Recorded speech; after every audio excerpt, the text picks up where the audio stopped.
Greetings loves, it is I, Tactical Girlfriend. Welcome back to the channel. I hope everybody's doing well. Today for you, I have a review of the Surefire Socom RC2. This is a suppressor that I've been running for a little bit here, but before I get into the details and my thoughts on it, I just kind of want to talk about why you might want a suppressor in the first place and the pros and cons of them. So without further ado, let's get into it. So why would you want a whisper pickle in the first place? Well, an obvious one would be decibel reduction or reduction of overall loudness. Basically, when you're shooting a gun suppressed, the loudness will decrease. This makes it a lot more pleasant to shoot. You can shoot certain kinds of ammo out of certain kinds of guns even without hearing protection. That's generally not the case, but overall, you're going to have a lot less concussiveness and a lot less loudness, and that's always a plus. Furthermore, decibel reduction also makes it harder for somebody to pinpoint where your gunfire is coming from. That's pretty obvious, but it is a really big factor in choosing suppressors. Another one would be frequency modulation. Basically, when you're firing a gun suppressed, certain frequencies will be attenuated far more dramatically than others, and this is a very intentional aspect of its design too. This basically all adds up to make it a lot harder for you to be located when you are firing suppressed. Certain frequencies, especially bass frequencies, travel long distances, so the more that we can cut those out, the better, and harder for you to be detected when firing suppressed. And last but not least, we also have flash reduction. Suppressors, incidentally, are excellent flash hiders, and they generally do the job better than flash hiders that are dedicated to the task. It's mainly because of the design, because they're long and they have baffles, and all of that flame from the end of your barrel just gets subdued, and you usually won't see very much, if any, muzzle flash even when shooting in the dark. That's also a huge benefit, and these things excel at all of these categories very well. Also, one thing to note, the AR-15 was never meant to be suppressed. Eugene Stoner did not have suppressors in mind when he designed this gun, and that just simply is what it is. There are piston designs on the market today for that reason, because it does reduce overall parts wear from using a suppressor. I will get into that later, but basically, yeah, the AR-15 was never meant to be suppressed, so just bear that in mind. And more importantly, 5.56 and 2.23 was also not meant to be suppressed. They're supersonic intermediate cartridges that use velocity to fragment upon impact. That kind of ballistic advantage is completely lost when we reduce the velocity, especially to subsonic rounds. That is not the point. Suppressors still offer a lot of decibel reduction on 5.56 and 2.23. They offer even more frequency modulation, which is arguably far more effective at reducing your overall sound signature than just decibels. And again, they reduce flash. They make it less concussive and less loud and more pleasant to shoot. They don't kick up dust when you're lying prone. And you also have your illumination units that can get muzzle blast and get dirty, and in this case, yeah, they absolutely do on this gun, but the suppressor does keep them clean, so that's an added bonus. There's also not an insignificant amount of detractors to using a suppressor, so you do need to keep these things in mind. The first one is going to be heat. Suppressors heat up extremely fast, even after shooting 1 or 2 rounds. You definitely don't want to touch a suppressor that you've been shooting until you let it completely cool off. Secondly, that heat can also produce a heat mirage over your suppressor.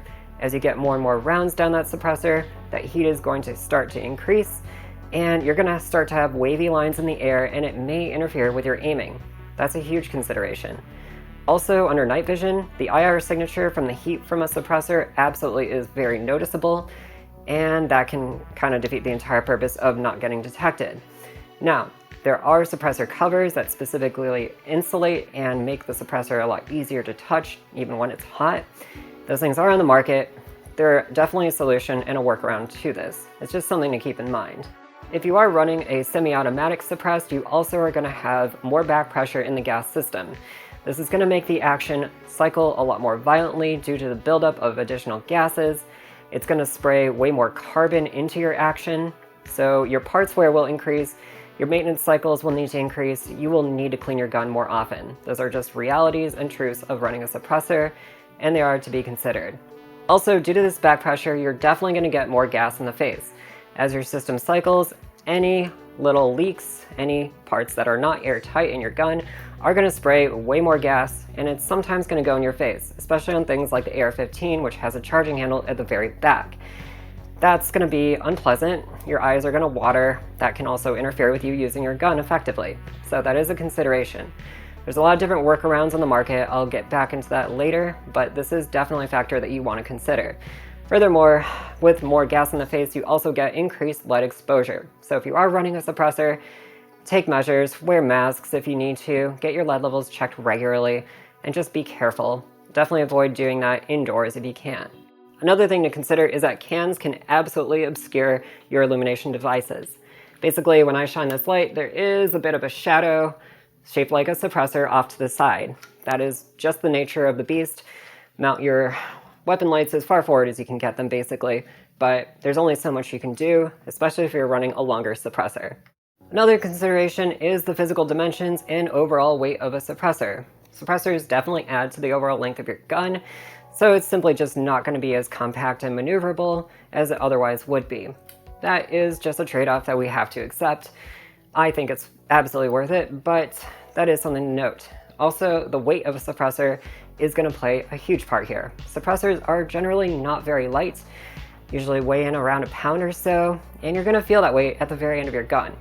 It's going to make it harder for you to hold up your gun for extended periods of time, and it's simply just going to make your overall gun heavy. Now, that's also going to reduce the overall felt recoil. That is kind of counterintuitive, but trust me, when you have weight at the end of your gun, your muzzle is simply not going to rise as much. It's going to seem like it shoots a lot flatter, and that actually will be a really nice plus, but again, it's also additional weight. So there's definitely a trade-off there. It's a balancing act, but keep these things in mind. Another thing, in the United States, suppressors are NFA items. You're going to have to fill out a Form 4 or Form 1 if you're building one, and you're going to have to submit all that stuff with your fingerprints to the ATF and give them all your information, and then you're going to have to wait a very long time before you can even get the thing that you already bought. So yeah, that's not very convenient. It's not really great. I absolutely hate that part of it, but it is something to keep in mind, and it still can be absolutely worth it. Furthermore, suppressors are not cheap. The Surefire RC2 goes for about $10.99. It's pretty damn expensive, and furthermore, you then have to pay the $200 for your tax stamp, and yeah, it's just not a cheap thing. The prices are absolutely inflated. These are very simple devices, and there's not really that much to them, but because they're NFA items, because they're special gun parts and everyone wants one, they're just a very expensive thing inherently. Okay, let's talk about the Surefire Socom RC2. This one is 4556. It is 6.5 inches long, adds about 3.8 inches to the overall length of your weapon, and it's 1.5 inches in diameter. It's 17 ounces, making it just a little bit over a pound, so it's nothing to gawk at. That is a lot of weight at the end of your weapon. The RC2 is made out of a high-temp alloy and steel. It uses a diamond-like coating and Cerakote finish to help protect it. Now, this thing is absolutely scratched to hell already through some pretty rigorous but recent use, honestly. I've had this thing for about 4 months now, and it's definitely showing signs of wear. That said, there's no signs of corrosion or anything. It absolutely is doing its job, and I'm not worried about it. But if you got a safe queen and you're worried about scratching something accidentally, you know, I don't know, you're hopeless and I don't know why you're doing any of this. You should be using your guns and they should look like they're being used. But if you are absolutely a freak about cosmetics, that is something to note. Now, the RC2 has a very, very good reputation for reliability, mainly because it's just an updated design of the RC. Both of these suppressors have been through all sorts of wars. They're thoroughly battle tested. They're very well loved by the people who run them, and generally nobody reports any real major issues in terms of reliability. I have only been running this thing for about 2,000 to 3,000 rounds, and I have had no problems. I'm certain that no one else generally does unless you don't mount this thing correctly. And yeah, these things generally outlast the guns that you mount them to, and as long as you aren't doing anything very stupid with them, they're going to take care of themselves. You really don't need to worry about them. Now, the way the RC2 mounts is that it has a collar, which you loosen by turning to the counterclockwise position entirely while holding the tab down to make sure it's not ratcheted. And then you simply slip it over any Surefire muzzle device, turn that thing counterclockwise until it locks onto the locking lug on the muzzle device, and then you just take your collar and turn it until you start hearing it ratchet, and just tighten it as far as it will go. Once you got it on, you can just simply follow the reverse order by pressing down the tab on the collar, turning that counterclockwise, and lifting up. Now, There is a thing called carbon lock, which is very common in suppressors, where essentially carbon buildup as you shoot can fuse your suppressor to your muzzle device. That is a huge problem for a lot of people. There's a lot of hacks and special ways of getting them off, but fortunately, Surefire and all their genius just came up with a really elegant solution, and that's to simply loosen the collar on your suppressor and shoot it right off. It seems absolutely terrifying to do this. You are certain that you're going to get a baffle strike, but don't worry. These things are absolutely designed to do this. They are going to have a very violent recoil. You're going to get a lot of gas out the side. That's just going to happen, but don't worry. Your suppressor absolutely will go flying, by the way, but that's kind of hilarious and it's fine. Surefire also included a tactical oven mitt so that you can handle the suppressor while it's still hot, and they also have a really nice carrying pouch for it. Alright, so I put about 2,000 to 3,000 rounds through this thing in the last few months. I've got some thoughts to share with you. First of all, getting this thing was a huge pain in the ass. Waiting 400 days for my Form 4 to clear with ATF because I filed right before e-forms even became a thing was extremely frustrating. It was frustrating to spend $200 to just send to the ATF for them to read my paperwork and give me a tax stamp, and it was frustrating to have paid for this thing for over a year and not receive it. I absolutely hate the NFA, but it is what it is and we just got to deal with it. Now let's talk about sound suppression or dB reduction. Now, Surefire rates this thing at about 134 dBs. I actually personally tried measuring the decibels, but I have a decibel meter that only goes up to 130, and that's generally the consumer grade quality of dB meters, so I wanted to report my own independent findings to you, but I just simply wasn't able to. So we're going to take Surefire's word for it. Out of a 16-inch barrel on an AR-15, this thing is rated to be 134 dB. Compare that to a 16-inch unsuppressed barrel from an AR-15, which generally comes out to be about 167 dB. That's a huge, huge reduction in decibels. That's about 30 dB. When you compare that to other loud things, that's a huge, huge change, and that's not to be scoffed at. Now, there are suppressors out there that do have even more dB reduction for 556, but those things are kind of just good at one thing and not everything else. I do think that the RC2 is very well rounded, and I do gotta give Surefire credit for what it did. There's also a phenomena that is really important to consider when we're talking about loudness here, and that's first round pop. Basically, in a suppressor you have air that is building up in those baffles, and when you shoot, it gets pushed out and it carries a lot of sound with it. As you shoot successive rounds, that stuff keeps getting pushed out. That hot gas then keeps the suppressor actually relatively vacuumized, and that suppressor is going to have less air to move around and move that sound around in the first place. Now, there are ways around this. You can pour media into a suppressor, such as water. Don't worry, it won't hurt it, but this does fill up the baffles, and it does greatly soften that first round pop. That's simply a phenomena that is just really important to consider when we're talking about the overall sound and loudness of a suppressor. Now, one of the best things about the RC2 is frequency modulation.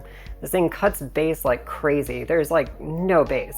It does sound kind of baritone-y with some higher mids in it. I'm sounding kind of like a sommelier of suppressors, so you'll have to forgive me, but yeah, there's just some really, really nice kinds of cuts into the frequency band that do just generally make this thing, for one, more pleasant to shoot and hear, but two, also reduce your overall sound signature.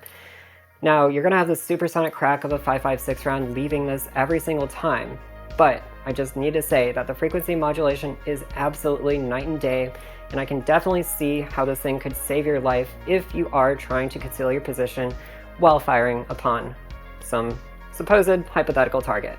Now, I've also shot this thing at night, and I do have to say that the flash reduction is actually really, really, really good. There is little to no flash that comes out of this can when I shoot it through either of my 5.56 guns. That is a huge, huge bonus. I don't need to worry about all sorts of different accessories and flash hiders. I simply just need to run this thing and I'm good to go. Now, when it comes to my 11.5-inch AR build, I did design this with suppressors in mind. I am currently using a Voltor A5H4 buffer and a BRT Easy Tune gas tube. Now, the H4 buffer is pretty necessary to help reduce the violent cycling of the action, keep my ejection pattern going in the right direction, which is generally about 230 or 3, which is bleeding edge of acceptable, but that's fine for me. Also, the BRT Easy Tune just reduces the amount of gas that's going into the system, so it's not so back pressured, so that softens the recoil and makes the system run just a little bit cleaner. Now, it might be worth mentioning that Surefire does advertise themselves that they do have design features in the baffles that do balance out sound suppression with back pressure. They did try to strike a balance between the two, make a really good suppressor while reducing the amount of overall back pressure that is created by the suppressor. It's still there, it's still a factor, it's definitely something that you need to consider, but for what it's worth, they do claim that that is part of their design. Also, due to the increased back pressure, one thing I did notice is that my gun simply just runs a lot dirtier. There's just way more carbon and gas being spit into the action, and it's just going to require a little bit more care and maintenance. That said, I do like cleaning my guns pretty often, so it's not a big deal, but I did also notice that when I installed the BRT Easy Tune gas tube, that kind of did diminish a bit. I definitely felt like the system was not getting nearly as dirty as it was before. Naturally, as a result of increased back pressure, I also experienced more gas in the face. That's simply the nature of shooting suppressors on AR-15s. That rear charging handle especially becomes problematic. That said, I am running the Radian Raptor SD, and I compared that to my Radian Raptor LT. Both of those did help decrease the overall gas that was going to my face. Now, the difference between the SD and the LT is that the SD is specifically designed for suppressors. It has holes in the very front of it that help increase venting and decrease the overall amount of gas flow that is going back to your face. That said, when I was running that in comparison to the LT, I really didn't notice any difference, but probably would need to run some higher round counts in rapid succession to really notice. But regardless, I do strongly recommend the Radian Raptor SD as a really good solution to cutting down the amount of gas that goes into your face. Furthermore, also installing the BRT Easy Tune gas tube definitely helped cut down on the overall amount of gas that was going to my face.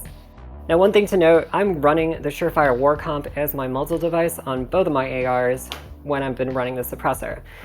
The problem with that is that the ports that make up the comp component of the muzzle device do introduce an additional surface in which carbon lock can build up. That has happened to me a lot. I've definitely gotten a lot of carbon lock after range days, and it's really annoying. Now, I can always shoot the can off, and that's fine. It's still something I'd rather not do if I can avoid it, so I'm going to try out the Surefire flash hider, the 3-prong. That's just simply going to simplify all of this and reduce those chances of carbon lock happening in the first place. Another salient thing that I've noticed in my experience is definitely the weight. A 17-ounce suppressor at the end of your gun is going to make a huge difference. My gun feels and handles very differently with the suppressor attached. There's a lot of really nice things that it does, but the weight definitely is felt, and it is something that you need to grapple with. So make sure you're doing your push-ups, your pull-ups, your chin-ups, and just rock the can. I think it's absolutely worth it, but it is definitely something to note. And again, that is not necessarily a total detractor because it does reduce your muzzle rise, and that's nice at least. The thing really shoots flat. It feels like it shoots a lot flatter when I attach this on. Now, that's, me gaming the system here, but that is actually, a real factor that you absolutely can take advantage of. In addition to all that, I also really was curious about how a suppressor affects ballistics. So I took my Surefire RC2 out with my 2 ARs and took some shots, gathered some data through the chronograph, and tried to see how my muzzle velocity was affected with the suppressor on and off. On my 11.5-inch build, firing unsuppressed, the average muzzle velocity was 2,732 feet per second. Compare that with suppressed, the average was 2,759 feet per second, a very slight increase in overall muzzle velocity. Compare that to my 14.5-inch AR build, firing unsuppressed, the average muzzle velocity was 2,974 feet per second. Now, with a can on, average muzzle velocity did increase to about 2,996 feet per second. So overall, you definitely do see a slight increase in muzzle velocity, which is kind of cool. I also wanted to see what the point of impact shift would be between suppressed and unsuppressed on both guns. So I took a target out to about 50 yards, and I simply tried suppressed and unsuppressed groups of 5. As you can see, shooting on my 11.5-inch build suppressed, my grouping was not that great. I definitely had a little flyer there, but overall pretty close on target. Now compare that to the grouping that was unsuppressed, you notice a pretty not insignificant shift upwards. That point of impact shift is about probably 4 MOA. Now compare that to my 14.5-inch build. The difference between the unsuppressed and suppressed groups was a little bit smaller, coming in at about an average of 2 MOA. Again, not my best groups, but the data does kind of add up, and this is definitely a factor that you need to consider. Point of impact shift is very real between suppressed and unsuppressed, so 0 accordingly. Okay, final thoughts. There's a lot of downsides to running a suppressor. The Surefire Socom RC2 is absolutely no exception to any of those things. That said, all said and done, I'm in love with this thing, and I'm going to keep running it on my ARs probably more often than not. In fact, I probably will get another platform at some point to suppress down the road, but suppressors are extremely cool, despite all the detractors, the cost, the weight, the tax stamp, everything that goes into it that you absolutely have to balance out. It's still worth it to me in the end. And the Surefire Socom RC2 is a stellar suppressor at that. So suppressors are cool. I think that everybody should run them if they can. They're not necessarily for everybody, but you should definitely try them out if you can. Well, I hope this video was helpful to some of you out there. If you did enjoy it, please be sure to like, subscribe, and hit that notification bell too. Also, if you got your own experience with suppressors or feelings about the RC2 or any others, please feel free to chime in the comments below. As always, I also want to give a huge shout out to all my supporters on Patreon. I do not monetize this channel in any other way. I do not run ads. I don't want YouTube's blood money. I simply rely on the kindness of viewers like you to help keep this channel going. If you want to go help out, you can always go to patreon.com/tacticalgf. The biggest contributors are named at the end of the video. And that's all the whispers about Whisper Pickles that I've got for you today. I really appreciate you all tuning in. Please be good to each other out there. And as always, please take care. Bye!